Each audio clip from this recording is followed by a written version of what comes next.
Yuk.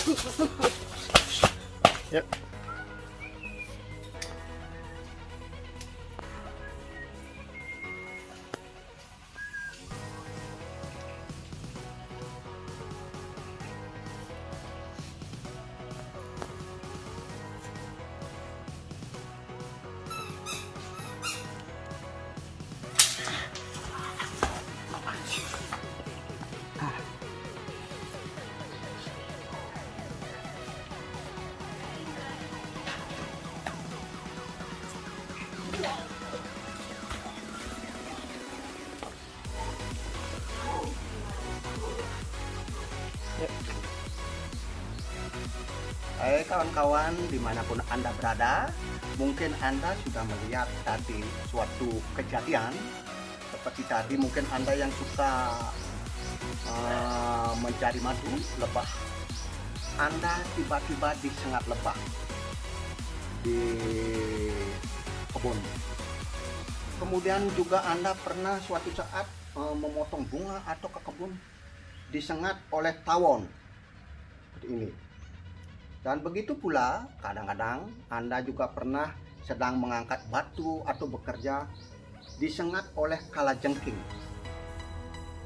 Apa yang Anda harus lakukan? Kemana Anda harus berobat? Sebab di kalau kalajengking ini tawon dan lebah itu bisanya cukup menyakitkan.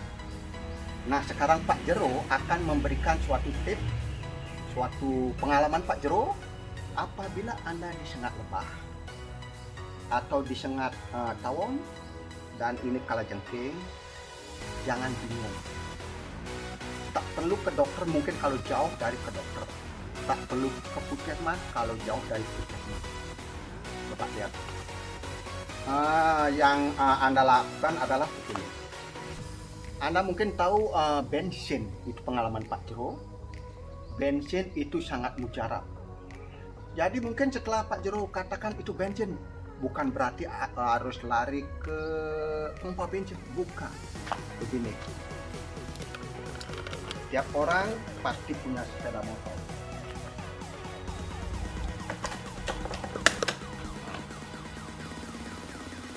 Kita ambil selang, ya, buka selangnya.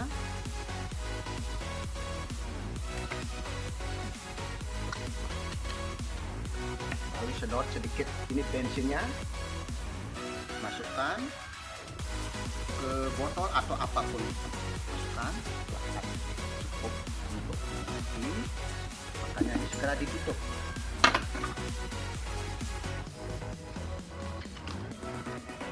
Nah, kita segera mengobati. Kita ambil kapas atau apapun, kain atau apapun, karena kalau kita di kebun, di ladang, di hutan, mungkin tidak tidak punya kapas, kita oleskan.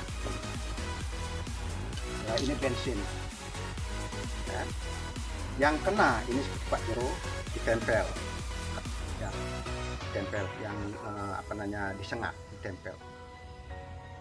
Dalam waktu 5 menit, 10 menit, menurut pengalaman Pak Jero, artinya tidak sakit dan tidak membengkak gitu. Nah, mungkin Anda bertanya, kenapa kok bensin itu bisa menghilangkan kalau disengat lebah, tawon dan kalajengking? Mungkin Anda tidak tahu. Semua binatang-binatang besar atau kecil, ini atau bangkai gajah, sapi dan sebagainya yang besar-besar, kalau itu sudah mati tertimbun di dalam tanah ribuan tahun, maka itulah yang diproses oleh tanah menjadi minyak bumi. Artinya minyak bumi itu dihasilkan oleh bangkai-bangkai binatang yang sudah ribuan tahun tertimbun di dalam tanah, itu menjadi minyak. Makanya kalau pakai bensin, ini berarti minyak dari hewan, binatang yang besar, kita pakai menetralisir. untuk yang kena sengatan lebah, tawon, atau kalajengking. Tapi ingat, ini apabila ini dalam waktu disengatnya mungkin sekitar 10 menit, paling lambat 30 menit. Cukup pakai bensin. Jangan pakai bensin atau yang sejenisnya, tapi jangan pakai solar atau minyak tanah. Itu agak lambat. Yang paling cepat bensin dan yang sejenisnya. Teman-teman, sahabat-sahabat dimanapun Anda berada, mengalami seperti ini disengat ya seperti ini, lebah, kalajengking dan tawon, mungkin di hutan, di kebun, di ladang, bisa dipakai obat ini seperti Pak Jero. Tapi ingat, jangan sampai ini kena mati. Ya mudah-mudahan Anda tidak disengat, itulah sengat kalajengking dan yang lain-lainnya. Yaitu pengalaman dari Pak Jero. Mungkin Anda yang siapa tahu mengalami kejadian seperti ini, musibah seperti ini bisa dilakukan. Ya, sampai di sini dulu. Semoga Anda sehat. Seandainya kena ini, Anda bisa mencoba seperti pengalaman Pak Jero. Terima kasih.